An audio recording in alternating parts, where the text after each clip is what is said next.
사랑의 하나님, 우리 아버지 살아있게 하시고 호흡이 있는 한 하나님을 아버지라 부르며 구원 되신 예수 그리스도를 통하여 기도 올릴 수 있도록 특권 주셔서 감사합니다. 우리의 심령 속에 성령으로 역사하시고 기록된 말씀을 통해서 말씀하시며 오직 아버지께서 주관하시고 주의 영이 아닌 것들이 틈타지 못하도록 하시며 보호해 주시길 바랍니다. 종의 입술을 하나님께서 주장하시고 당신의 손을 종의 입술에 대셔서 정결케 하시며 오직 성령의 통로로서만 쓰임받게 하여 주옵소서. 죄인의 기도입니다. 그러나 들으시고 언제나 응답해 주심에 감사드리며 예수님 귀하신 성으로 간절히 기도드립니다. 자, 오늘 야곱의 우물가에서 19장입니다. 한번 장면을 그려 보겠습니다. 눈들을 다 감으시고 침례 요한과 예수님 사이 세상에 존재했던 선지자들 중에 가장 큰 사명을 받았던 선지자 하나를 휘몰아 갈 만한 폭풍이 몰고 있었다. 예수께서 그걸 느끼시고 자리를 피해 주십니다. 그리고는 이동하셔서 사마리아의 야곱의 우물가에 도착하신 겁니다. 때는 6시, 유대 시간으로 6시면은 더하기 6을 하면 됩니다. 그래서 인제 정오 12시에 도착을 하셨습니다. 성경에 보면은 정오에 도착을 하셔 가지고 6시쯤 됐는데 그대로 앉으시니라 그렇게 돼 있어요. 그 표현은 뭐냐면 우물가에 그대로 앉으셨다. 털썩 주저앉은 그 표현을 성경적으로 그대로 앉으시니라 그렇게 돼 있어요. 이 부분을 생각해 보면 예수님 나이가 30 입니다. 12 시면은 뭐 점심 식사를 할 때가 되긴 됐지만 뭐 그렇게까지 배가 많이 고파 가지고 뭐 2 시, 3 시다 그러면 심하게 시장할 수 있는데 12시 정도에 그렇게 지치고 피곤해 가지고 펄썩 주저앉을 만큼 그랬을까? 이런 생각을 저는 해 봤습니다. 예수님이 12 시에 그렇게까지 시장하시고 피곤하셨다. 나이 30에 왜 그렇게 시장하시고 피곤하셨을까? '아침 식사를 못 하고 출발하셨나 보다.' 그냥 그런 생각이 저는 들었어요. 굉장히 아침에 이른 시간에 서둘러서 아침 식사도 못 하시고 출발하셨던 것 같아요. 그러니까 12 시에 그렇게까지 지치지 않으셨을까? 그럼 왜 그렇게 식사도 못 하시고 서두르시나? 예수님이 어디에 뭐 출근부에 도장 찍어야 되는 분도 아닌데. 이유가 있지요. 12 시에 가장 뜨거울 때 사람들 아무도 우물가에 안 올 때 그때 우물가에 오는 여인 한 사람 있거든요. 사람들 눈 피해서. 그 여인 만나려면 12 시에 시간 맞춰서 오셨어야 되는 거거든요. 하나님을 통하여 이 사인을 받으셨을 거예요. 그리고 그 여인을 만나야 된다는 생각을 하셨고 그리고 부지런히 가신 거예요. 그리고 딱 도착했는데 아직 여인 안 왔어요. '다행이다.' 그리고는 인제 휴 하고 헐썩 그대로 앉으신 거죠. 그리고 제자들은 이제 음식을 좀 구하기 위해서 마을로 들어갔고 그리고는 근데 유독 뭐 다들 힘들고 지쳤는데 제자들은 음식 구하러 가고 예수님은 거기 그렇게 앉아서 쉬시고 그럴 만큼 예수님이 더 많이 피곤하셨나? 제자들보다? 예. 그럴 이유가 또 좀 있습니다. 후반부에 보면은 나오는 얘기인데 유대에서 이제 예루살렘에서 예수께서 복음 전하실 때 예수님은 이제 공생의 초반부터 거절당하시고 배척당하시는 경험을 하시게 되는데 그것이 예수님의 마음을 굉장히 힘들게 했죠. 그래서 예수님은 이중에 무게를 지고 계시는 거예요. 영 육간에 다 지치실 수밖에 없는 그런 형편에 계셨던 거죠. 그러나 그 자리에 앉으셔서 그 지침을 좀 쉬고 기다리셨더니 여인이 도착을 하는 겁니다. 드디어 여인이 등장을 하고 그냥 슥 보니까는 아무도 없어야 되는데 누군가 있으니까. 그리고 그 여인은 누구든지 간에 사람의 시선을 좀 피하고 눈을 마주치지 않는 편이기 때문에 예수님이 안 계신 듯 그냥 무심히 본인이 하려고 했던 그 일을 하죠. 물을 뜨고 그저 가려고 하는 거예요. 그때 예수님께서 계속 고민하시죠. 마음문이 꽁꽁 닫혀 있는 이 여인의 마음을 어떻게 두드려서 좀 열게 할 것인가. 그때 하나님의 사랑으로부터 나오는 재치가 활용됐다고 표현되어 있는데요. 예수께서 유년 시대에도 하늘의 재치를 활용하신 얘기가 나오는데 이 재치라고 하는 게 참 중요합니다. 재치 있게 행동한다, 센스 있게 뭐 요즘 표현대로 하면 그런 건데 그것이 사랑에서 나와야 그 재치가 아름답고 주변을 좀 환하게 만들어 주는데 때로 여러 사람이 모여서 한 사람을 놀리면서 재밌어하는 이런 경우들이 꽤 많아요. 이런 식의 유머는 좋지 않다고 생각을 하지요. 그래서 아주 재치 있는 말과 행동과 이런 것이 주변의 분위기를 참 바꿔주고 사람의 마음을 열게 해 주고 한번 웃게 해 주면서 좀 모든 분위기를 이제 편안하게 해 주는 좀 부드럽게 해 주는 그런 것들이 참 중요한데 그것이 인제 사랑의 뿌리를 둔 재치라면 예수님처럼 이렇게 활용이 되는 거죠. 근데 아이들에게 마음을 여는 방법 중에 하나는 그 어린아이에게 뭔가 도움을 요청할 때 그러면 늘 본인은 어른들로부터 도움을 받는 입장이었는데 저렇게 큰 어른이 나에게 뭔가를 도움을 요청할 때 '나도 누군가에게 어른들에게 도움이 될 만한 존재구나.'라고 하면서 자존감이 올라가는 거죠. 이제 그럴 때 아이들이 반응을 하는 거죠. 이 같은 맥락인 것 같아요. 이 여인에게 늘 사람들이 천시한단 말이에요. 수군거리고. 늘 그래서 그 눈들이 그 수군거리는 소리가 싫어서 사람들을 피하고 자기는 아무 존재 가치가 없는 손가락질 당하는 그런 사람이었는데 누군가가 자기에게 도움을 요청하는 거예요. 그것도 목마름에 대한. 그 중동 지역에서는 그것이 좀 특별한 그 요청인데 그래서 도움을 요청함으로 그것을 예수께서 재치로 사용하셨다. 그런 표현이죠. 그때 이 여인이 반응을 해요. 다만 이 남자가 유대인이기 때문에 유대인과 사마리아인들과의 그 관계, 역사적으로 깊이 그 에스라 시대의 성전 건축 때문에 유대인들이 사마리아의 사람들을 참여하게 하지 않게 하는 것 때문에 서로가 증오하게 되는 또 유대인은 그것을 거절한 이유가 있지요. 북방 이스라엘이 먼저 멸망했기 때문에 아수르에 의해서 남방 유다는 그 후에 바벨론에 의해서 침략을 당하지만 그래서 아수르에 의해서 점령당했고 그때 많이 섞여 버리게 되거든요.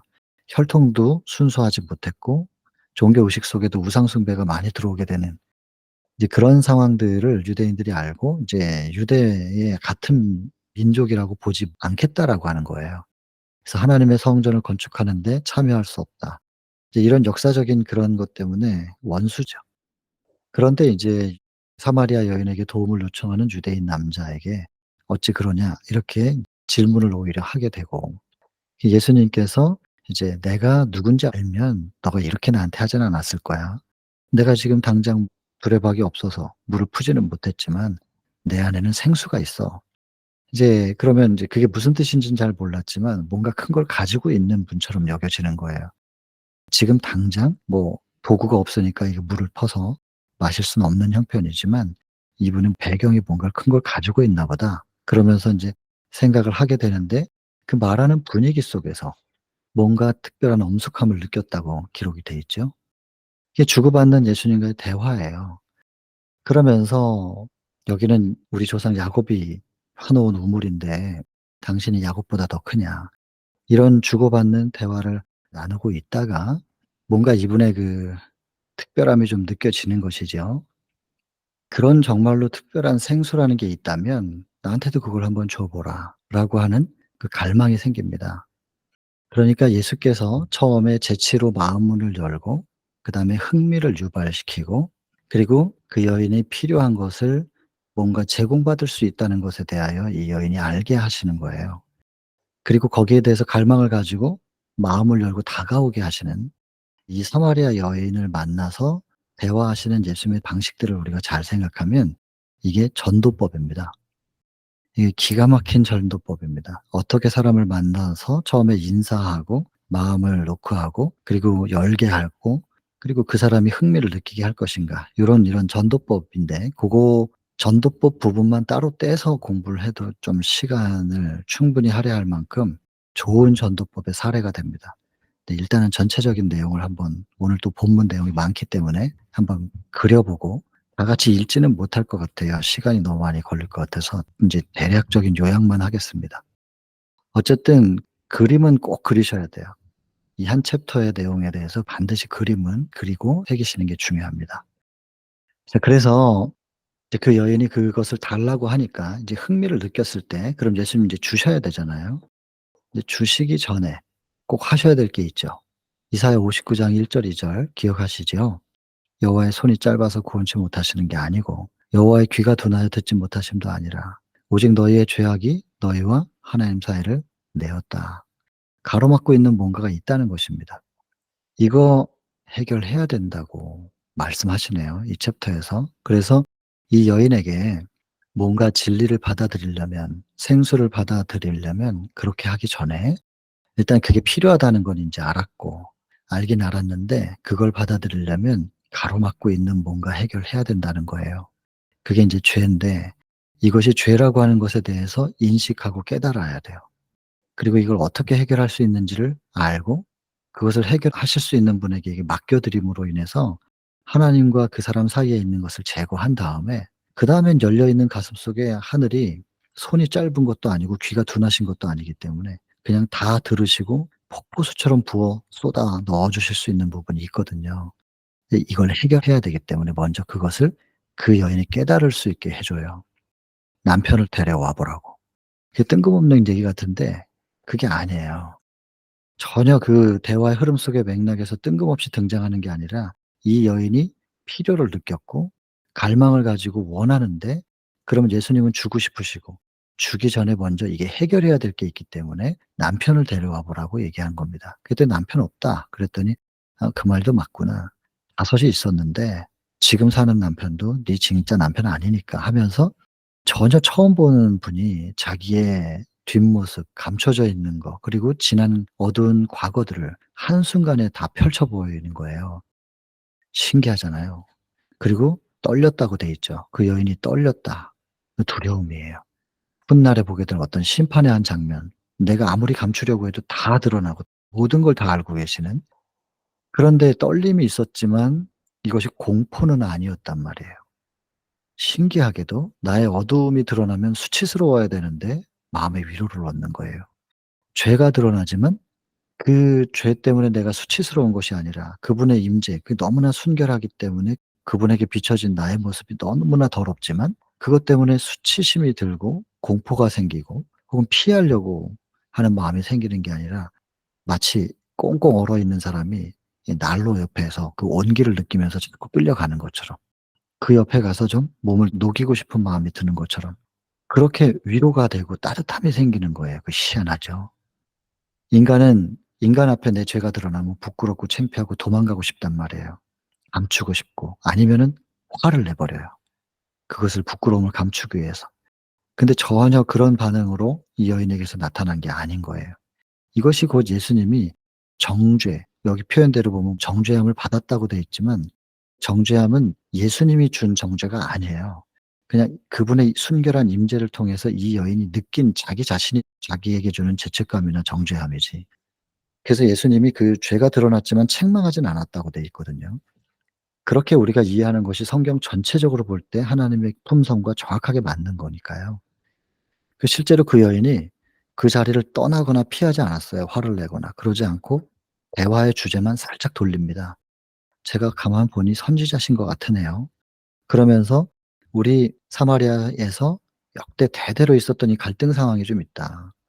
예루살렘 성전에서 경배하는 게 진짜라고 유대인들은 말하는데 그리심산에도 성전이 있지 않느냐고.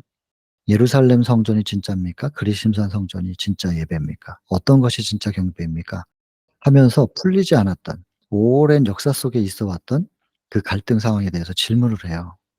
예수께서 항상 인제 자주 말씀드리지만 A인가 B인가 이렇게 질문을 받았을 때 예수님의 답변은 항상 A다, B다.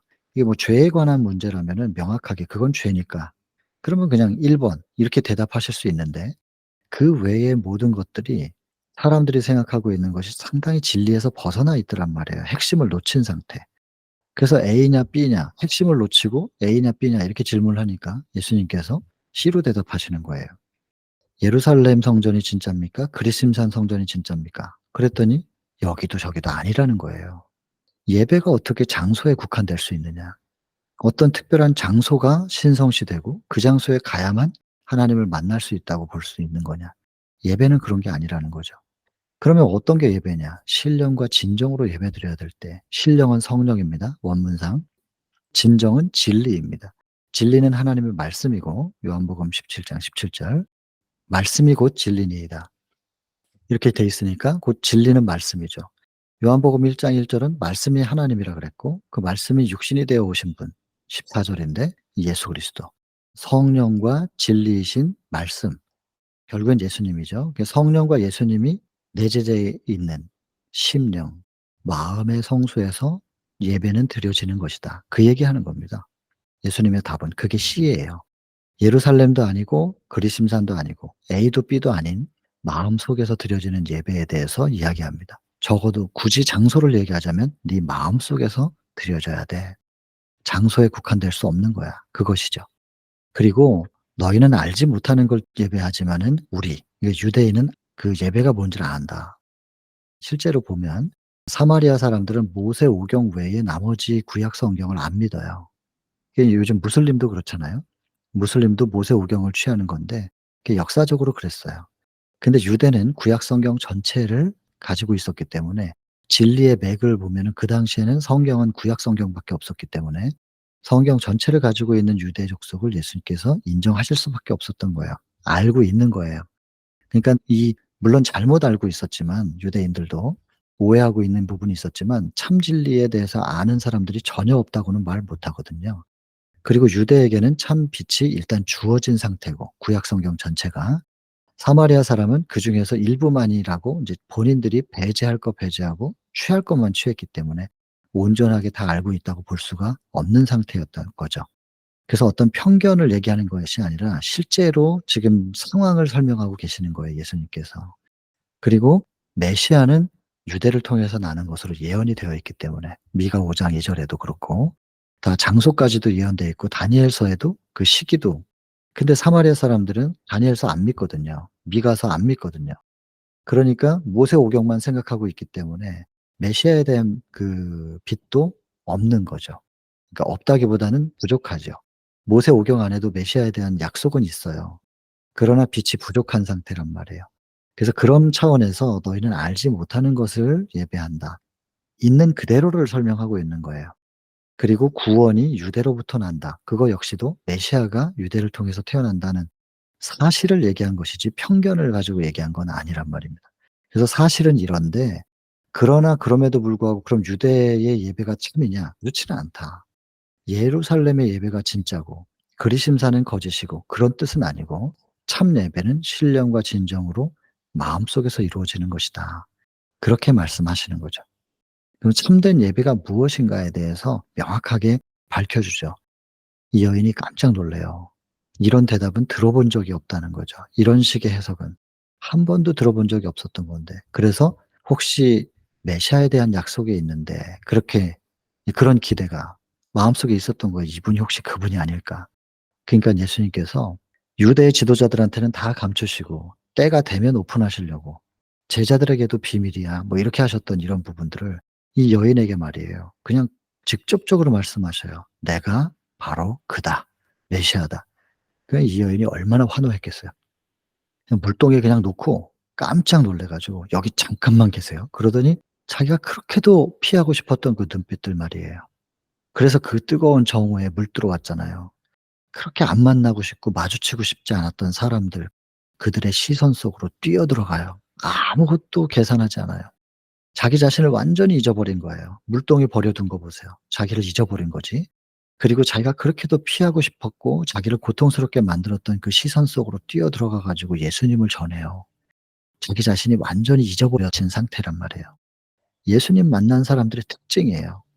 우리가 14장에서도 봤잖아요. "우리가 메시아를 만났다." 외침이에요. 정말로 예수님을 만나고 구원자를 만나서 가슴이 뜨거우면 가만히 있을 수가 없는 자연 발생적인 거죠. 늘 말씀드리지만 차근차근 차올라서 충만하게 되고 넘쳐 흐르는 자연스러운 거라니까요. 우린 이것을 믿음으로 말미암는 의의 경험이라고 얘기하는 거예요. 여호와의 선하심을 맛보아서 아는 것이고, 만들어지는 거 아니고, 해야 되니까 하는 게 아니고, 충만하게 돼서 넘쳐 흘러 주변에게 전달되는 이런 모습인 것입니다. 이 자연스러운 믿음으로 말미암는 의의 대표죠, 대표. 표본이고. 그리고 인제 달려갔더니 동네 사람들이 그 여인이 외치는 말을 듣고 인제 놀라서 쳐다봐요. 그런데 뭐 소리를 지르니까 놀라서 보기는 보겠지만, 늘 그렇게 천시 여겼던 그 여인이 와 보라고 한다고 해 가지고 그 더운데 따라서 나갈 리가 만무하죠. 근데 사람들이 따라 나오거든요. 그리고 우물가에 와서 예수님의 말씀을 들어요. 이유가 있죠. 늘 천시 여겼던 그 여인의 말을 듣고 온 게 아니죠. 그게 아니고 그 여인의 용모가 바뀌었단 말이에요. 늘 어두웠어요. 눈치 보는 눈빛이에요. 사람들 슬금슬금 눈치 보면서 피하던 저 눈빛과 어두운 음침하고 침울한 그 얼굴이었는데 너무나 환하게 빛나는 거예요. 도대체 저 여인을 변화시킨 그것이 무엇인가? 그게 궁금하고 놀라워서 온 거거든요. 그러면 그 여인에게서 발산되던 그 빛은 무엇이냐? 그것이 곧 예수의 증거입니다. 그 여인이 뭘 그렇게 잘 가르쳤겠어요? 얼마나 말을 잘 세련되게 예수님을 소개를 했겠냔 말이에요. 단순하거든요. 내가 말도 안 했는데 나의 모든 것을 다 아는 어떤 분이 있다. 메시아가 아닌가. 그냥 뭐 단순해요. 근데 그 단순한 표현과 더불어 그 여인의 용모가 너무나 바뀌었기 때문에 그 여인 속에서 예수님을 만난 흔적, 예수님의 말씀을 마음속에 모신 그 말씀의 임재의 빛이 그 여인에게서 발산되는 그 모습을 사람들이 보고 예수의 증거를 보고 나아온 것입니다. 그러니 우리가 이 부분에서 이 챕터 마무리까지 이 예수님을 만난 사람이 어떻게 복음을 전하고 복음의 향기를 풍기면서 살아가야 할 것인가, 온 세상을 구원하기 위한 예수 그리스도의 구원의 도를 전하는 통로로서, 혹은 예수 그리스도의 제자들이 하나님 나라의 선교사로 거듭나야 된다. 다시 탄생해야 된다는 건데, 그 복음 전도를 굉장히 강조하는 챕터입니다, 이 챕터가. 그런데 어떻게 복음을 전할 것인가? 논리정연해야 되는가? 공부를 많이 해서 그렇게 표현해야 되는 건가? 그게 아니잖아요. 제가 배운 선교도, 그리고 제가 이렇게 배웠다라고 많은 학생들한테 전했던 선교의 정의는 복음을 가진 자가 복음을 가지지 못한 사람들 속에 가서 사는 것이다. 그저 복음적으로 살아가는 것이다. 이렇게 배웠습니다. 곧 그 말이 뭐냐면 예수의 증거로 살라 이 말이거든요. 나의 삶을 통하여 예수 그리스도를 증거할 수 있는 그분의 임재의 빛의 발산, 그분의 임재의 향기의 발산. 제가 너무 많이 자주 반복해서 쓰는 표현인데요.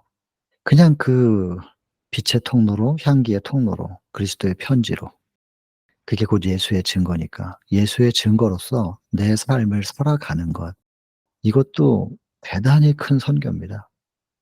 너무너무 큰 선교죠. 그래서 실제로 남은 자손의 정체성을 가지고 두 가지로 얘기하는데, 하나님의 계명은 지켜져야 되고 마음속에서 사단이 훔쳐가지 못하도록 마음속에 영접된 계명이 잘 지켜져야 되고, 그리고 예수의 증거를 가진 자. 율법이 내 마음속에 새겨져 있고 누가 훔쳐가지 못하도록 잘 지키고 있으면 율법이라고 하는 것이 사랑이라. 그 사랑이 우리 속에서 향기를 자꾸자꾸 발산해요. 사랑의 임재의 빛이 자꾸 눈빛과 표정과 말과 몸짓으로 표현돼요. 그게 예수의 증거니까. 그래서 이게 곧 하나님의 계명을 지켜 믿음이에요. 예수의 증거, 의예요. 믿음으로 말미암는 의를 이론과 지식이 아닌 경험과 체험으로 아는 사람들. 여호와의 선하심을 맛보아 아는 사람들이 곧 여자의 남은 자손이라 그랬거든요. 계시록 12장 17절 얘기입니다. 이 여인이 대표적으로 그 역할을 한 거예요. 그리고 사마리아 사람들은 그 여인을 보고 예수께로 오죠. 그리고선 말씀을 들어요. 여기 보면은 엄청나게 많은 질문을 화살처럼 쏟아놨다고 그러는데, 그렇게 질문을 했는데 깔끔하게 예수님께서 딱 정리해 주시는 거예요. 사마리아 사람들이 얼마나 질문이 좀 많겠어요. 사실 좀 마음에 억울함도 많았겠죠. 왜냐면 유대인들이 자기들이 진짜라 그러면서 사마리아 사람들 자꾸 따돌리니까 피해 의식이 있었을 거예요. 물론 그럴 만한 역사적인 배경도 있어요. 성경 제대로 안 보잖아요. 모세오경만 보고. 또 그리심산 성전 재건해 가지고 거기서 모세의 원칙대로 예배하긴 하였으나 과거에 야수로 통해서 점령당했을 때 섞여 있었던 그 우상 숭배에서 완전히 벗어나지 못한 상태 있었기 때문에 하나님도 그들을 통하여 메시아를 탄생시키는 그 일을 하실 수가 없었던 거예요. 과거에는 한 민족이었지만. 그래서 그들이 뭐 변명할 수 없는 역사적인 배경도 있긴 있지만 그래도 피해 의식이 있어요. 그런 부분들을 편견 없이 그 피해 의식 속에서 받은 상처들을 어루만지시고 위로하시면서도 동시에 있는 것은 있는 그대로 역사적인 것 그리고 참 성경에 입각하여서 뭐가 잘못됐는지를 표현하시는 예수 그리스도를 통해서 그들이 모든 이 질문들이 깨끗하게 해소되는 거예요. 그래서 한 번만 듣고 그냥 끝날 수가 없어 가지고 "쪼끔 더 머물러 달라." 해서 이틀을 더 머물게 되잖아요. 그리고 거기서 예수께서 복음을 전하시고 복음을 듣고 나서 인제 이 사람들이 하는 말, 그 여인에게 한 말이 뭐냐면 "처음엔 우리가 당신 말 듣고 여기 왔지만 이 예수님 앞에 왔지만 이제는 우리가 친히 듣고 만나 보니 이분이 참이다."라는 걸 알게 돼서 믿었다. 이렇게 표현하는데 이게 너무 중요한 부분이죠. 우리가 어떤 메시지를 기별을 전하는 사람에 대하여 오늘 또 강조되는 건데 그를 통하여 우리가 어디로 가냐면 예수께로 가요. 근데 대부분 그를 통해서 전해지는 메시지를 통하여 예수님을 알고 본인이 예수님을 만나서 직접 인제는 기록된 말씀을 통하여 하나님을 더듬어서 찾아가고 더 깊은 관계 속으로 들어가는 또 성령의 인도하심을 받고 이게 참 중요한 건데 이 과정이 때로는 어렵기도 하지만 또 귀찮기도 한 거예요. 그런 수고를 떠나서 이렇게 통로 역할을 신실하게 하는 사람이 있으니 '이 사람을 잘 따라가면 예수께로 갈 수 있겠지. 하늘 길로 갈 수 있겠지.' 이건 위험하단 말이죠. 지금 그분이 신실할 수 있어요. 그러나 이 사람도 사람이에요. 사단이 흔들면 흔들릴 수도 있어요. 그러면 그분이 흔들릴 때 나도 같이 흔들려야 돼요, 그 사람 보고 따라가다 보면. 그 사람이 걷는 길이 지그재그면 우리의 흔적도 지그재그처럼 될 거예요. 그래서 통로는 통로로서의 역할을 하는 것이고 그 통로를 통해서 들었으면 이제 곧 예수께로 가서 직접 만나는 경험이 너무너무 중요합니다. 그 사마리아 사람들의 외침이 사실 그 여인에게는 좀 서운하게 들릴지 몰라도 그게 서운하게 들리면 안 되는 거거든요. 그게 당연한 거기 때문에. 그래서 처음엔 당신을 통해서 왔지만 이젠 친히 만나 보니까 '아 이분이 정말 메시아구나.' 하면서 이렇게 믿게 되었다. 근데 우리에게 이분을 안내해 줘서 소개해 줘서 "너무 감사하다." 이렇게는 표현할 수 있잖아요. 그러면 통로는 또 감사하다 하면 됐지. 그 이상 더 사람들이 자기를 쳐다봐 주기를 바라면서 자꾸 내 쪽으로 끌어당기면 절대로 안 되죠. 그러면 사단만 좋아하는 상황이 돼 버리니까. 요렇게 인제 마무리가 되면서 근데 여기서 한번 인제 그 등장인물들 중에 지금 예수님 등장했고 여인 등장했고 사마리아 사람들 등장했으면 한 파트가 빠졌잖아요. 그게 뭐냐면 인제 제자들이에요. 이 제자들은 사마리아 사람들 특별히 여인하고 대화 나누고 있는 그 예수님 못마땅해요. 불만스럽고 이렇게 계속 뚱해 갖고 있는 그 제자들을 그들 앞에서 예수께서 일부러라도 더 그리고 사람들이 많이 모인 것도 아닌데 한 사람 앞에서 웅변적으로 그렇게 열정적으로 식사도 못 하시고 지금 목마른 상태 제자들이 볼 때는 아는데 갑자기 힘이 어디서 났는지 그냥 저렇게 열정적으로 뭔가를 말씀하신단 말이에요. 나중에 보면 나옵니다. 시대소망 43 장에 장벽이 무너짐이라는 챕터가 나옵니다. 그 가나안 여인의 딸을 고쳐주는 얘기인데요. 나중에 또 하게 되겠는데 끊임없이 유대인들의 생각 속에 제자들은 대부분 유대인이니까 이 유대의 혈통을 이어받은 제자들의 정서에 있는 '아 유대인만이 선민이야.'라고 하는 그 사상. 그래서 다른 민족에 대해서 격화시켜 폄하해서 생각하는 이런 것의 정서를 깨트리시기 위하여 무던히 애를 쓰십니다. 근데 예수님 십자가에 돌아가시고 나서까지도 이들이 그것을 잘 깨닫지 못하는 모습들. 그래서 그 깨달아가는 과정 그리고 역사 속에서 그 깊은 정서 속에 박혀 있는 그런 장벽이 무너지는 데는 상당히 시간이 좀 필요한 것 같기도 합니다. 사람이 거듭났음에도 불구하고 그런 정서에 영향을 받는 모습이 있는데 어쨌든 나중에 베드로나 요한 같은 사람이 너무 감사했다 그래요. 예수께서 우리가 이런 역할을 하게끔 하시기 위해서 그렇게 모본을 먼저 보이셨던 거구나 하면서. 그래서 지금 이 장면도 제자들의 생각 속에 있는 그 편견, 그것을 허물기 위하여 예수께서 모본을 보이신 부분입니다. 그리고 예수님의 눈에 보인 그 물동이를 버려두고 뛰어가는 그 여인의 뒷모습 속에서 예수님은 수학을 보는 거예요. 저 여인이 비록 세상의 기준으로 볼 때는 참 보잘것없고 천시 여김을 받기까지 하는 그런 사람이지만 저 통로를 통하여 얼마나 많은 열매들이 맺힐 것인지를 보면서 기쁘신 거예요. 근데 여러분 이 본문에 뭐라고 표현되어 있습니까?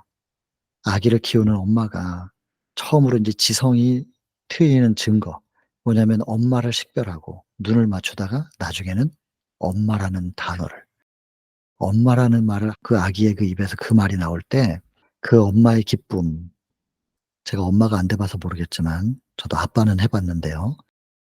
신기하고 기쁘단 말이에요. 그런 것처럼 예수께서 우리를 이렇게 바라보시는 거예요. 아기를 품에 안고 쳐다보는 부모처럼. 그렇게 바라보시면서 "엄마라고 한번 불러 봐. 아빠라고 한 번만 해 봐. 내가 너의 구원자다. 나의 메시아이시군요."라고 한번 말해 줘 봐. 이걸 인정받고 싶어 하신다는 거예요. 기다리신다는 거죠. 그 신령과 진정으로 예배하는 자들을 찾으신다고 돼 있지만 그 찾는다는 것은 기다린다라는 표현이란 말이에요. 우리가 하나님을 인정하고 '하나님은 이런 분이시죠.' 라고 하면서 그리고 감사합니다. 감격에 겨워 정말 감사하네요. 요렇게 좀 인정해 드리는 것을 기다리신다는 거예요.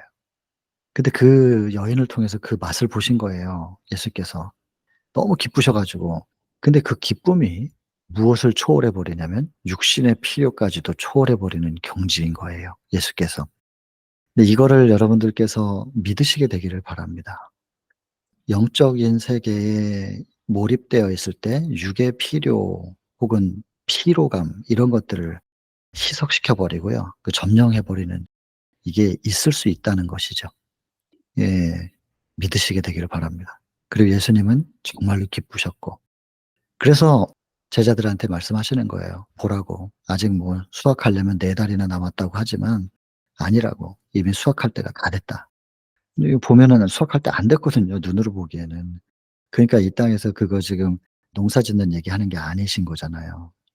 그러면서 뿌리는 자가 따로 있고 거두는 자가 따로 있다고. 그래서 뿌린 자가 거두겠다고 하면 내가 뿌렸으니까 내가 거두겠다고 하면 그 욕심이고 남이 뿌려 놓은 걸 내가 왜 거둬? 이렇게 하면 교만한 거고. '왜 내가 뒷마무리 해 줘야 돼?' 뭐 이런 식의 생각들 이 교만한 거고.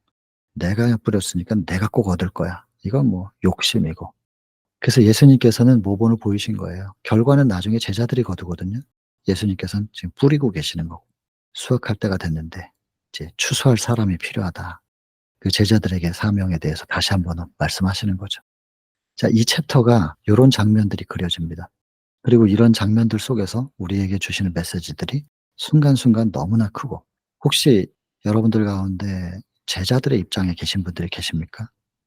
이게 '저런 사람들한테 저렇게 시간을 낭비하고 있는 건가?' 하면서 약간 입이 나올 만한 혹은 사마리아의 그 여인 같은 입장에 여러분들 주변에 그런 분이 계십니까? 혹은 그 여인이 피하고 싶은 눈빛들을 가지고 있었던 고통의 사마리아 사람들 있잖아요. 우리가 혹시 그런 눈빛으로 누군가에게 마음의 상처를 주고 있지는 않은가 생각해 봐야 될 것이고 더 나아가서는 우리가 그래서 제자들 속에도 좀 들어가 보고 사마리아 사람들 속에도 들어가 보고 사마리아 여인 속에도 들어가 보고 왜냐하면 이 계시의 글이 그들의 생각의 흐름 그걸 다 오픈해 놨기 때문에요. 우리가 그 생각을 들여다볼 수 있게 해 놨어요. 다 열어 놨죠. 더 나아가서는 마지막에는 우리가 어디에 들어가 봐야 되겠어요? 예수님의 마음속에 들어가서 예수님의 가슴으로 사마리아 여인을 오늘날에도 존재할 수 있는 그 사마리아 여인과 같은 사람을 예수의 가슴으로 바라보는 그리고 예수님의 생각으로 우리가 그런 여인들을 마음에 품어 보고 또 위로해 보고 예수님의 표현대로 표현해 보는 거죠. 그래서 하여튼 빙글빙글 돌다가 결국엔 예수님 속에서 딱 끝나면은 우리가 성경 공부하는 의미는 완성이 되는 것이죠. 그래서 성경 공부하는 의미는 뭐냐면 인제 '하나님의 가슴을 만지는 것이다.' 성경책의 정보와 지식, 신학적인 내용을 아는 게 아니라 '하나님의 마음을 만지는 것이다.' 이제 이것이 성경 공부의 의미지요. 이 챕터는 이렇게 그려집니다. 자, 인제 한번 눈을 떠 볼까요? 본문 내용이 너무 많아요. 그래서 그냥 막 읽지는 못할 것 같아요. 여러분, 여기 보면 첫 번째 문단 우물가에 도착하신 예수님 나옵니다. 두 번째 문단은 유대인과 사마리아인들 간의 관계에 대해서 설명하는 내용들을 쭉 읽어 보시면 나옵니다. 그 예수님이 지금 물을 보면서도 못 마시고 계시는 예수님의 인성의 한계, 인성의 운명이라고 되어 있는데 그것이 소개되고 있습니다. 사마리아 여인이 등장을 해 가지고 물 뜨고 있는 상황이고, 그래서 그 여인에게 마음을 두드리는 하늘의 재치, 하나님의 사랑에서 우러나오는 재치로 도움을 요구함으로 그 여인의 자존감을 높이면서 "당신도 누군가에게 필요로 되는 사람입니다." 그러면서 예수님께 시선을 돌리게 만드는, 그렇게 시작을 하셨고, 그랬더니 여인이 반문해요. "유대인이 사마리아 여인에게 달라고 하느냐?" 그래서 "내가 누군지 알았으면 너 그렇게 말 안 했을 텐데." 답변하세요. 여인이 뭔가 엄숙한 뜻을 느껴요. '뭔가 그렇게 큰 게 있으면 나도 좀 줘 보세요.' 근데 "그런 거 갖고 있는 당신이 우리 조상 야곱보다 더 크다는 거예요?" 뭐 이러면서 인제 질문들을 인제 하게 되는 거예요. 근데 이 부분에 있어서 인제 부연 설명이 좀 여기 있지요. 예수님을 옆에다 두고 못 알아보는 그 여인의 모습 속에서 '우리도 그러지 않으냐.' 그런 건데, 여기 표현을 보면 로마서 10 장을 인용했죠. "너의 마음에 누가 하늘에 올라가겠느냐. 하지 말라 하니 올라가겠느냐." 이거 무슨 뜻인지 이해하셨어요? 그리스도를 모셔 내리는 것이다, 그것은.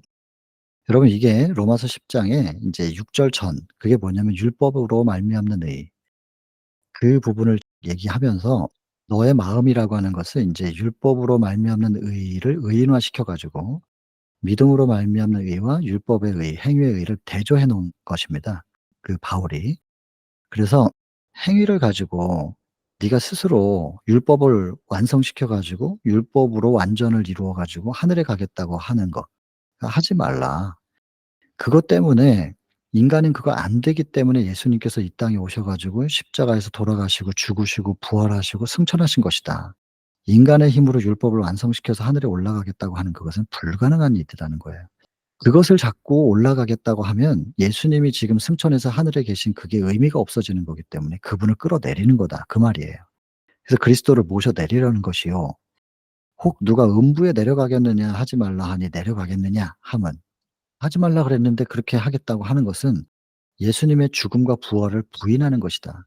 예수님 죽으셨고 부활하셨는데 거기서 그냥 예수님의 죽음을 의미가 없다고 하면서 그냥 끌어올리려고 하는 것이다. 율법으로 말미암아서는 안 된다, 이 말이에요. 그러면 안 되는, 도무지 안 되는 그것을 되게 하는 게 뭐냐? 말씀이 너에게 있지 않느냐, 이 말이에요. 말씀이 네게 가까이 있다. 내 입에 있고 내 마음에 있다. 그 말씀이 네 속에서 그 말씀을 믿는 믿음으로 되어지는 것이라는 거죠. 그래서 로마서 10장 6절 전까지는 행위의 의와 율법의 의에 대해서 얘기를 했고, 저는 주로 행위의 의라는 표현을 쓰지만 거기 성경에 보면 율법의 의가 나오기 때문에 율법을 지켜서 의를 이루어 가지고 하늘에 가겠다는 것에 대하여 지금 지적하고 있는 부분이고, 그건 안 되는 것이라고 하는 것을 바울이 말하면서 "말씀이 너에게 가까이 있으니 그 말씀을 마음속에 모시는 믿는 믿음으로 내 마음에 믿으면 구원을 얻으리라." 하는, 가까이 있는 그 쉬운 방법을 두고 왜 그렇게 어렵게 안 되는 일을 시도하고 있느냐, 그 얘기하는 거거든요. 그게 로마서 10장 6 절부터 9 절까지 이걸 인용한 거예요. 그래서 그 여인이 생수를 옆에다 두고 못 알아보는 장면을 이렇게 성경절을 인용해서 설명하고 있는데, 이 모습이 오늘날 우리의 모습이지 않느냐, 그거거든요. 그랬더니 예수님께서 "이 물 먹는 자마다 또 목마르지만 내가 주는 물을 먹는 사람은 목마르지 않을 것이다. 영생하도록 솟아나는 샘물이다." 그게 무슨 말이냐면 예수님을 마음속에 믿음으로 모셨어요. 예수님 안에서 계속 솟아 올라오니까. 그리고 한 번 예수님의 그 생수의 맛을 본 사람은 한 번으로 끝낼 수 없어요. 사마리아 사람들이 잠깐 듣고 '도저히 안 되겠네. 더 머물러 주세요.' 그래서 이틀을 더 머물게 됐던 것처럼 똑같은 거예요. 그래서 예수님을 마음속에 모시고 있으면 뭐 정로의 계단 9 장에도 나오잖아요. 오아시스가 있고 그 샘이 있는데 밑에서 계속 올라와 가지고 그것이 충만하게 채워져서 넘쳐서 흐르는, 예수님은 그런 분이라는 거죠. 그래서 절대로 한 번의 만남으로 끝나는 게 아니라 마음속에 모시고 계속 동행하고 삶을 살아가는 거예요. 그러면 예수님께서 내 속에서 샘물처럼 계속해서 의를 발산시키셔서 충만하게 채우고, 인제 사랑이에요. 그 사랑을 채워 가지고 넘쳐 흐를 수 있도록 그 생수를 계속 공급하신다. "내가 그렇게 해줄 수 있는 존재야." 이거 지금 말씀하고 계시는 거죠. 그 설명이 이거예요. 한 모금으로 끝나는 게 아니고 "더 주세요." 이렇게 얘기하게 요구하게 될 거라는 거예요, 한번 제대로 예수님을 만난 사람들은. "모든 인간적인 것은 실패한다." 그렇죠. "율법의 의는 다 실패할 거다. 안 되는 일이다." 로마서 10 장에 아까 읽었던 것처럼 "안 된다." 이 말이에요. 오직 그리스도께서 자신 안에 거하시는 자, 다시 표현하면 그리스도를 내 안에 모셔들인 자, 영접한 자, 믿은 자, 다 똑같은 말이죠. 그런 사람들 속에는 내 안에 영접된 예수님으로부터 발산되는 샘물, 계속 솟아나서 끊임없이 목마르지 않을 것이다. 그 얘기죠. 그러니까 이 여인이 무슨 얘기인지 정확하게는 모르겠지만 아무튼 굉장한 흥미를 느낍니다. 그리고 그 선물에 대한 욕망을 일깨워 주신 거예요. '나 이거 필요해. 난 이걸 갖고 싶어.'라는 갈망을 여인이 갖게 됐어요. 그랬더니 이 여인이 이렇게 표현하는 거예요. "이런 물 나한테 줘 가지고 내가 다시 물 길러 오지 않도록 해 주세요." 이렇게 얘기하니까 깨닫게 하셔야 될 게 있는 거예요. 선물을 주고 싶으신데 가로막고 있는 뭔가가 있거든요. 그거 해결해야 돼요, 죄. 근데 이거는 예수님께서 걷어내실 수는 없어요. 그가 죄인 스스로가 깨닫고 맡겨 드려야만 그분이 씻어 주실 수 있는 거잖아요. 우리 많이 얘기했죠. 언제나 공식은 똑같아요. 그래서 예수님께서 걷어버리지 않으시고 깨닫게 해 가지고 "이거 죄네요. 더러운 거네요. 가져가 주세요."라고 그 여인이 말할 수 있도록 일단 그가 인식을 해야 그걸 그렇게 할 거 아니겠어요. 그래서 깨닫게 하는 거예요. 그래서 남편 불러오라고. 이게 이런 부정함이 좀 있었나 봐요, 이 여인이. 혼자 살아갈 수 없는 시대 속에서 어쩔 수 없는 상황이 있었어요. 어쩔 수 없는 상황을 예수께서 인정하셔요. 그러나 죄는 죄라는 거예요. 나중에 요한복음 8 장에도 나오죠. 그 가늠하다 현장에 잡혀온 여인. 그 마리아 가난해요. 어쩔 수 없었어요. 그 어쩔 수 없는 상황을 인정해요. 그거 정죄하지 않으셔요. 다만 죄는 죄거든요. 그래서 어쩔 수 없는 그 상황을 나한테 맡겨주지 않겠니? 내가 해결할게. 그 너는 죄 짓지 말고 죄를 지어 가지고 생계를 유지하지 말고 그 어쩔 수 없는 상황을 나한테 맡겨줘. 그렇게 예수께서 그 상황을 끌어안으시면서 그전에 어쩔 수 없이 지은 죄를 정죄를 안 하셨어요. 다만 죄라고 하는 걸 인식을 못 했기 때문에.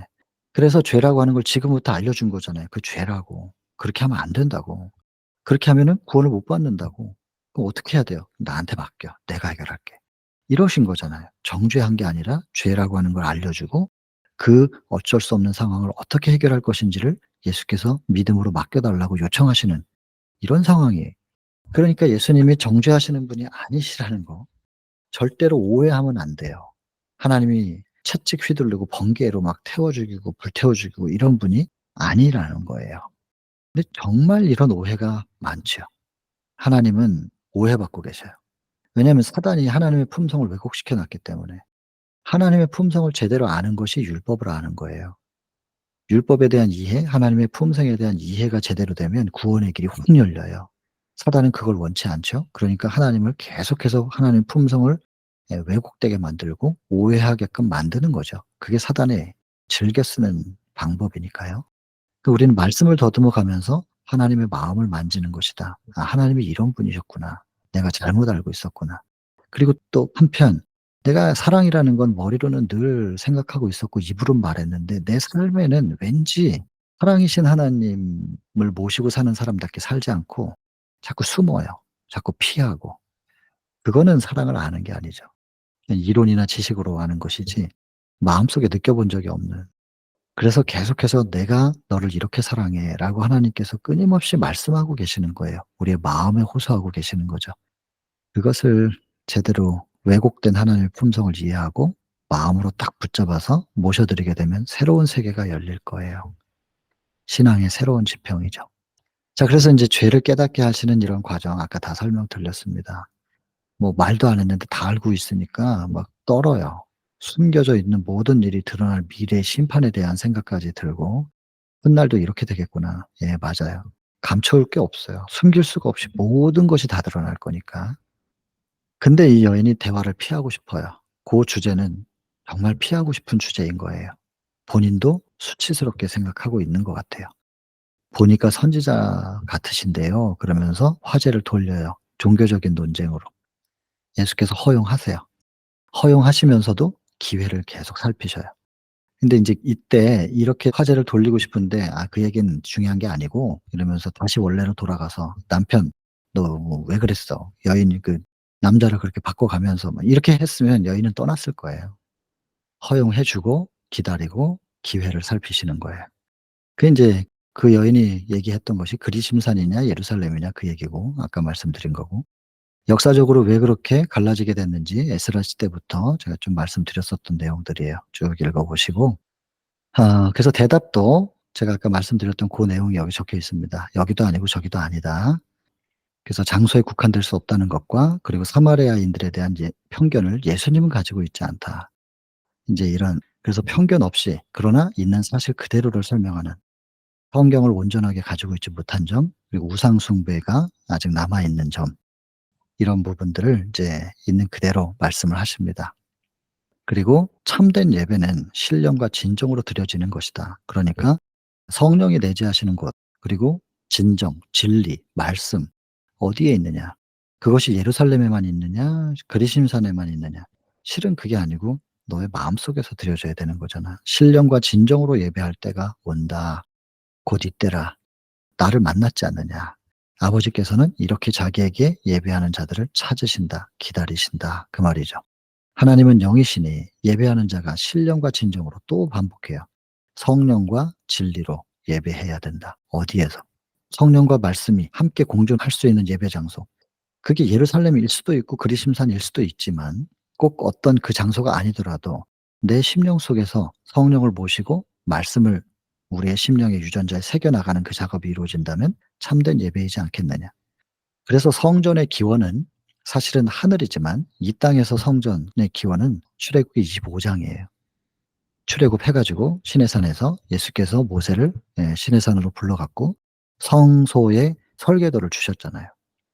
그게 인제 인류에게 있어서는 기원인데 그 성소를 만들라고 하실 때 25장 8 절에 "내가 너희와 함께하고 싶어서 이걸 지으라고 하는 거야." 그렇게 말씀하신단 말이에요. "내가 너희와 함께 거할 성소를 지어라."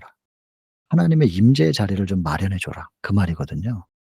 그러니까 하나님의 임재의 자리, 하나님이 거하시는 장소, 우리의 심령 속에서 참된 예배가 이루어져야 되는데 함께하기 위해서 만들어진 성소이기 때문에 하나님은 우리하고 함께하고 싶으셔서 만드신 성소고 우리가 성소로 가면 그분과의 함께 있게 되는 거예요. 만남이 이루어지는 거예요. 새로운 관계가 형성되는 거예요. 그리고 한번 만나 보니 너무 좋아요? 자꾸자꾸 만나고 싶어요? 헤어졌다 만났다 헤어졌다 만났다 반복하기 싫어요. 그럼 계속 같이 살면 되잖아요. 그래서 만남, 동행, 동거 이게 예배예요. 그러니까 일 주일에 하루 특별한 날만 드리는 게 예배가 아니라 우리는 계속 예배의 상태, 경배의 상태에 있어야 돼요. 하나님과 함께 있는 그 상태가 곧 예배하는 것이고 경배하는 것이고 그것이 곧 쉬지 않고 기도하는 상황인 거예요. 무릎 꿇고 있어야만 기도하는 게 아니라 그게 쉬지 않고 기도하고 있는 상태예요, 숨 쉬는 것처럼. 들숨과 날숨이 계속 호흡이 이루어지는 것처럼 하나님과 함께 동행을 하고 있는 거예요. 삶을 살아가는 거죠. 그게 살아있는 예배고 살아있는 기도의 상태이고 이런 사람들은 항상 기뻐하고 감사할 수밖에 없는 거예요. 쉬지 않고 기도하고 감사하고 기뻐하라. 그게 이루어지려면 하나님과의 동거가 이루어지면 그게 된다니깐요. 그래서 경배나 예배에 대한 오해가 있으면 안 되죠. 그 참 경배와 예배에 대한 개념은 하나님과의 동거 상태, 그 상태입니다. 그러면 일 주일에 한 번씩 우리가 구별하는 안식일은 무엇이냐? 창조의 기념일이니까요. 기념일을 기념하는 거예요, 그것은. 기념하고 창조주를 더 확실하게 우리가 다시 한번 생각하고 기념적으로 '우리의 창조주이십니다.'라고 하면서 온 우주 앞에 인정해 드리는 거죠. '나는 나의 존재를 있게 하신 창조주 하나님을 이렇게 내가 기억하고 있습니다. 하나님은 나의 창조주, 나의 부모, 그리고 나의 부모님이 나를 사랑하시는 것처럼 뭐 그 이상으로 나를 사랑하십니다. 나는 그걸 믿습니다.'라고 하면서 기념하는 거예요. 명절 때 되면 부모님 찾아가듯이 우리가 일 주일에 한 번씩 찾아가는 이유가 뭐예요? 그 길 막히는데. 부모님이니까 인정하는 거잖아요. 매주 한 번씩 하나님은 나의 창조주라는 걸 온 우주 앞에서 인정한다는 것을 증명해 드리고 있는 거죠. 그런 차원에서 안식일을 우리가 구별하는 것이고 예배와 경배는 순간순간 이루어져 있는 예배와 경배의 상태에서 우리는 살아야 되는 거죠. 일 주일에 한 번만 경배하는 것이 아니라 예배하는 것이 아니라 예배와 경배는 매 순간 이루어져야 되는 겁니다. 자, 그래서 이 니고데모에게 하신 말씀을 똑같이 이 여인에게도 뭐 표현이 좀 다를 뿐이지 바르게 하신 거예요. 신령과 진정이 마음속에서 이루어지는 그게 곧 거듭남이니까. 그래서 외형적으로 비춰지는 그리심산이냐 예루살렘이냐 그거 중요한 게 아니고, 그렇다고 그걸 뭐 다 없애라 그런 얘기는 아니에요. 그것보다 더 깊은 곳에 먼저 돼야 되는 뿌리 부분을, 중심의 거듭남, 이 부분을, 그 마음의 정결함, 이런 거를 얘기하고 있는 것이죠. 이것이 곧 참된 경배이다.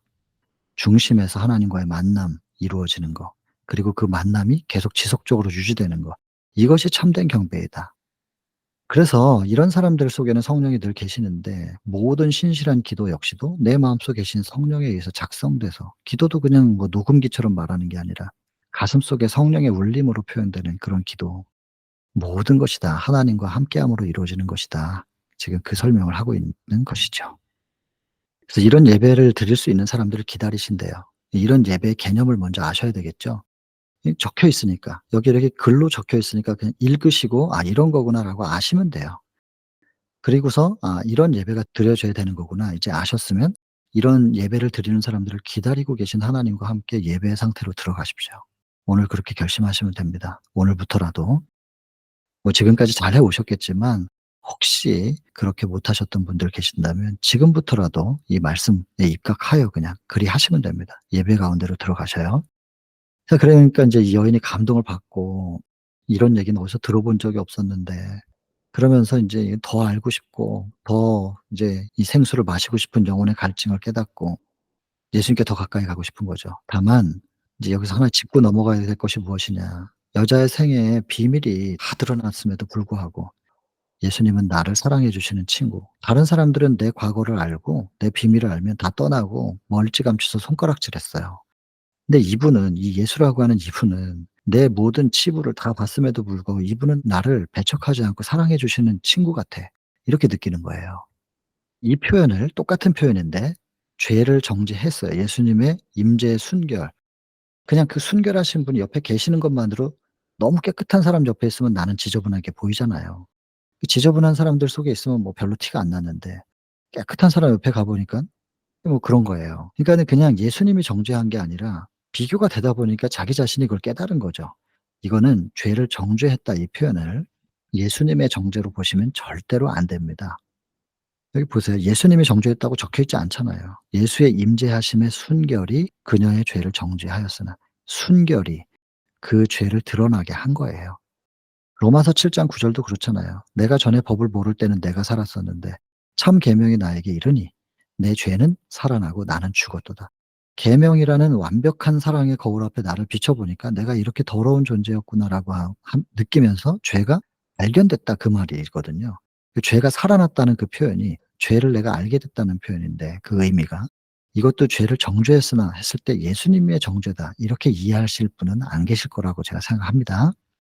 그렇게 하시면 그렇게 생각할 수 없는 문장이고, 그는 책망은 한마디도 안 하셨다는 거예요. 근데 영혼을 소생시킬 수 있는 당신의 은혜에 대하여는 말씀하시는 분. 예수님은 이런 분이시거든요. 정죄하는 분이 아니시거든요. 참 좋으신 하나님이시죠. 이런 분에게 그냥 빨리빨리 드려야 돼요. 그 깨끗한 거울 앞에 내 죄가 드러나면 "아 이것도 가져가세요. 여기도 더러웠었는데 이것도 씻어 주세요." 아이, 달라는데 왜 그걸 내가 자꾸 가지고 있냔 말이에요. 자꾸 드리면서 "이거 가져가라."고. 그 씻어 달라고 하면, 그냥 기다렸다는 듯이 물 떠다 놓고 기다리고 계신다니까요, 베드로 발 내밀기를. 발 내밀면 그냥 씻어 주시는 분이에요. 그러면서 그 지저분한 발을 씻기시면서 뭐라 그러시냐면 "내가 가장 좋아하는 걸 나한테 줬구나. 헌신해 줘서 고마워." 이러신다니까요. 우리가 죽지 않고 살기를 당신의 목숨을 버리면서까지도 원하시는 분이에요. 그런 분 앞에서 나를 죽게 만드는 죄를 품고 있는 것은, 내가 붙잡고 안 놓는 것은 그분한테는 가장 고통이고, 나를 죽을 수밖에 없게 만드는 그 죄를 그분께 딱 드리면 그건 가장 귀한 걸 준 거죠. 예수님 입장에서 보면. "이걸 나한테 줘. 그리고 너를 죽게 만드는 걸 내가 받아 가지고 죽을 테니까 너는 내가 주는 의를 가지고 너는 살아." 이러면 예수님은 가장 기쁜 상태가 돼 버리는 거니까. 그런 분이십니다. 예수님은. 이제 옆에다 적었네요. "모든 걸 드러났지만 수치보다는 위로를 느꼈고 죄를 책망 않으시고 씻으시는 주님." 이런 예수님을 왜 그리도 오해하는지 이렇게 써 놨네요. 그러니까 인제 이 여인이 "혹시 메시아신가요?" 이렇게 인제 질문하는 거죠. 그랬더니 예수님께서 "내가 그다." 그랬더니 이 여인은 믿습니다. 바로 딱 믿어 버려요. 믿고 인제 나가서 전하는 거죠.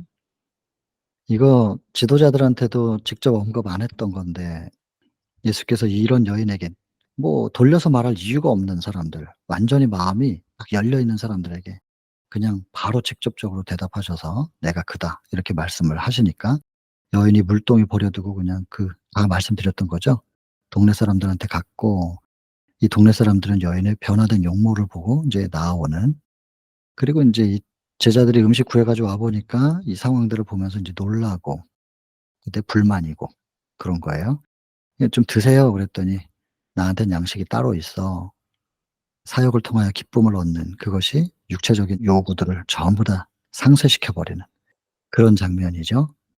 그래서 이 여인이 이렇게 생명을 받아들이고 하는 모습들 여기 나오죠. 어머니가 인제 어린 자녀의 지성의 눈이 트인다는 것을 말해 주는 "엄마." 이렇게 불러 주는, 이것을 인제 기다리는 것처럼 하나님도 그것을 고대하시는 것이다.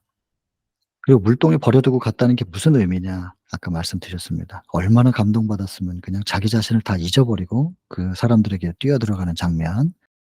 그래서 용모의 변화가 생겨 가지고 인제 나아왔고 그 여인의 나아가는 뒷모습 속에서 예수님은 수학을 보시는 거고, 그리고 저런 여인 같은 주님의 도구와 통로를 기다리시는 거. 그래서 우리가 다 선교사로 거듭나야 되는 복음 전도의 통로가 돼야 된다는 거예요. 정말 예수님 만난 사람들은 다 그리 될 거다. 그다음에 뿌리는 자와 거두는 자에 대한 이야기. 그리고 아무리 씨를 뿌렸어도 그 물 먹어야 크는데 예수님께서 십자가의 피로 물 주시고 계시는 것이고, 그리고 그 피의 결과로 결실이 맺혀지면 그걸 거두는 사람은 자기가 한 게 아니잖아요. 예수께서 피로 성장시키신 거를 그가 그냥 수확하는 거고, 그리고 어떤 사람은 인제 또 뿌리는 역할을 할 사람은 뿌리는 건데 그 이상을 생각하는 것은 욕심이기도 하고 교만이기도 할 것이다. 그리고 사마리아 사람들만이 아니라 지금 제자들을 통해서 오순절 때 거두게 될 그 열매까지도 예수께서 보시는 것입니다. 거기에 그리고 인제 그러고 있는 사이에 사람들 와 가지고 질문을 화살처럼 퍼부었지만 깨끗하게 그 질문들이 해결되고 해갈을 경험하는 거죠. 그리고 이틀을 더 머물러서 "말씀을 좀 전해 주세요." 하니까 말씀 전한 거고, 그리고 아무 이적도 행하지 않고 말씀으로만 하십니다. 그러니깐 이미 믿음이 준비된 사람들에게는 이적이 필요가 없어요. 믿음이 약하신 분들 앞에서 인제 이적을 통하여 신적인 능력을 보이면서 주목을 시키지만 일단 믿음으로 마음이 열려 있는 상태에서는 오직 말씀으로만 하십니다. 이게 대단히 중요한 부분이고, 그래서 이적을 보이는 그 단계는 사실은 좀 초보적인 단계. 좀 그 상태를 넘어버리면 오직 말씀만, 말씀이신 예수님을 마음속에 모시는 게 제일 신기한 거 쳐다보는 것보다 가장 좋은 거거든요. 예수님으로 마음을 채우는 그 기쁨. 그리고 인제 이 사마리아 사람들이 마지막에 말해요. "우리가 믿는 것은 너의 말을 인함이 아니라고. 처음에는 믿고 왔는데 그게 아니고 이제는 우리가 친히 듣고 그가 참으로 세상의 구주인 줄 알았기 때문이다." 이렇게 돼야 돼요. 그리고 이것을 처음에 전한 사람은 이런 말을 서운하게 생각하면 안 되는 것이고, 그리고 또 이 사람들은 인제 "너는 필요 없어. 비켜." 이게 아니고 고마운 거예요. "이런 분을 만날 수 있게 소개해 줬으니까 고맙다. 그러나 내가 계속 당신을 쳐다보면서 살 수는 없지 않느냐." 인제 예수님을 만나야 되는 거죠. 그래서 양쪽의 입장에서 이것은 다 기쁜 일입니다. 근데 이게 거꾸로 되면 안 된단 말이에요. 전한 사람이 자꾸 "날 보세요." 그래도 안 되고, 감동받고 인제 나아온 사람이 자꾸 사람 쳐다봐도 안 되는 것이고, 그리고 또 사람 쳐다보지 않는다고 해 갖고 "당신은 인제 필요 없어요. 비키세요." 이것도 또 아니잖아요. 이게 모두가 참 복음 안에서 아름다운 모습으로 이 모든 것들이 다 인제 소화되고 조화롭게 표현되면 좋겠어요. 이 사마리아 사람들의 형편이 모세 오경만 인제 성경으로 생각하고 뭐 요런 아까 말씀드렸던 내용들이에요. 그래서 예수님은 이제 이 사마리아 사람들의 이런 한계가 있긴 있지만 그러나 구원받아야 될 사람들이기 때문에 그 담을 허무시는, 그래서 편견에서 벗어나서 "모두를 포용해라." 라고 하는 모본을 지금 제자들 앞에서 일부러 보이고 계시는 겁니다. 그 제자들도 의식하면서 지금 사마리아의 사역을 하시는 거죠. 유대 사람들은 심지어 이 자기들이 건축한 성전에는 이방인들이 들어오지도 못하게 했고 거기다 발 디디면 이제 돌로 쳐서 죽이고 할 만큼 편견이 심했고 선민 사상이라고 하는 교만함이 너무나 컸습니다. 이 교만과 자부심은 먼저 예수님을 아는 특권을 얻었는데 그들을 죽입니다. 그들을 끝내 구원에서 떨어지게 만드는 역할을 하죠. 정말 큰 빛을 받은 우리 제7 안식일 예수 재림교인들이 기억해야 될 부분이라고 생각이 듭니다. 그리고 나중에 이 모본은 제자들에게 큰 축복이 됐습니다. 그래서 예수님 승천하신 후에 예수님이 이 모본의 의미가 뭔지를 깨달은 베드로와 요한 이방 선교하면서 외방 선교하면서 이 감사한 마음 생각으로 충만해졌다. 예수께서 왜 그런 모본을 보이셨는지를 생각하면서 '참 우리 스승님 감사합니다. 우리가 그때 깨닫고 반응해 드리지 못해서 죄송합니다.' 이제 그렇게 되는 거죠. 사도행적에 보면 얼마나 죄송해 했는지가 나오거든요. 자, 그리고 아직도 오늘날도 이런 수학의 시도들은 추진돼야 된다는 것입니다. 오늘날도 사마리아 여인 같은 사람들이 나와야 되고 민족에 대한 계층에 대한 어떤 제한도 없고 편견도 없이 모든 사람들에게 전해져야 되는 이 복음에 대하여. 근데 인제 조건이 있어요. 마음 문이 안 열린 곳에 가 가지고 억지로 그 문을 붙잡고 인제 열려고 하는 것은 권장하지는 않으셨어요. 심지어 굉장히 강하게 표현하잖아요. "신에 묻은 먼지 털고 그냥 나오라."고. 이렇게까지 표현하기도 하는데 열린 마음, 가난한 심령들이 있는 곳에서는 그 사람들이 누구든 소외받는 사람들이건 혹은 뭐 죄수들 속에 가서도 그들 속에 가난한 심령이 있을 거 아니겠어요? 어디든지 가서 마음 문이 열린 곳에서는 복음 전하는 것에 대하여 제한을 시켜서는 안 된다. 그런 말씀이죠. 그러면서 기진하셨던 이유가 또 하나 나와요. 유대에서 얼마나 거절당하시고 이것이 그를 기진하고 피곤하게 만드는 요인이 됐던 것이죠. 그래서 이거는 영적으로 그랬던 거고 육적으로 영육 간에 다 피곤하신 상황이었는데 그럼에도 불구하고 한 여인에게 말씀 전하시는 기회를 소홀하게 하지 않으시고 웅변하되 혼신을 다하여 복음을 전하십니다. 그래서 이런 부분도 모본으로 기억하라는 거예요. 복음 전하는 사람은 사람이 적든 많든 그 무슨 상관이에요. 복음을 들을 사람들이 있다면 혼신을 다해서 복음을 전하는 것이죠. 이것도 예수님의 모본이었다. 그래서 기별을 듣는 사람이 한 사람밖에 없을지라도 그럴지도 모른다. 그런 상황이 된다 할지라도 그 한 사람을 통해서 그 사람이 받은 감화가 얼마나 멀리 퍼지게 될지를 어떻게 아냐는 거죠. 그 제자들이 볼 땐 이게 되게 사소한 문제고 '그 한 사람 붙잡고 저렇게 시간을 보내나?' 이런 생각이 들면서 제자들이 좀 불만이 있었지만 예수님 생각은 그렇지 않다는 거죠. 왕들과 고관, 제사장들 변론하시는 것보다 더욱 열심히 웅변적으로 하셨다. 그리고 그 여인 한 사람이 그 복음을 받고 얼마나 많은 사람들을 예수님 앞으로 인도하는 역할을 하냔 말이죠. 그래서 장래에 미쳐야 할 큰 사업에만 집중되어 있었대요, 제자들이. 좀 뭔가 큰 그림을 그리고 있었던 것 같죠. 뭐 큰 그림을 그릴 수 있는 사람만 큰 사람이냐? 그렇지 않은 것 같아요. 일단 먼저 내 옆에 누가 있는지를 살피라는 거죠. 자기들 바로 주변에 거두어야 할 영혼의 수확이 있다는 것을 깨닫지 못하였다. 제자들이 그랬단 말이에요. 뭐 그렇게 대단히 큰 그림도 아니었으면서 작은 일에 충실해야 되고 그것을 소중하게 여길 줄 아는 그런 작은 일들이 모여서 큰 것을 이룰 수 있다는 거. 그리고 천리길도 한 걸음부터라는데 한 걸음 한 걸음에 충실할 수 있는 이런 것도 예수님의 모본 이 챕터에서 우리가 봐야 될 모본이기도 합니다. 그리고 마지막 결론. 이 여인은 그리스도 안에서의 실천적 믿음의 활동을 대표한다. 이게 굉장히 중요한 부분이죠. 실천적 믿음의 활동을 대표한다. 모든 참된 제자는 하나님의 나라의 선교사로 태어나야 된다. 이것이 인제 결론입니다. 그리스도인 선교 봉사에도 이 똑같은 문장이 나옵니다. 모든 그리스도의 제자는 하나님 나라의 선교사로 거듭나야 한다. 거기는 그렇게 적혀 있고 여기는 모든 참된 제자는 하나님의 나라의 선교사로 태어나야 된다. 이렇게 번역이 됐네요. 같은 얘기입니다. 여러분 오늘 이 챕터를 요렇게 그려보는 것입니다. 그리고 이 챕터 속에서 묘사되고 있는 예수님을 깊이 묵상하시면서 예수님의 마음속에 인제 들어가시는 이게 인제 묵상의 단계인데 처음에는 그림을 보잖아요. 그림을 그리고 그 그림은 우리가 외형적으로 지금 3차원적으로 보고 있는 거예요. 그러다가 그 그림 속에 등장하는 등장인물들 속에 우리가 들어가 보는 거거든요. 제자들 마음, 여인의 마음, 사마리아 사람들.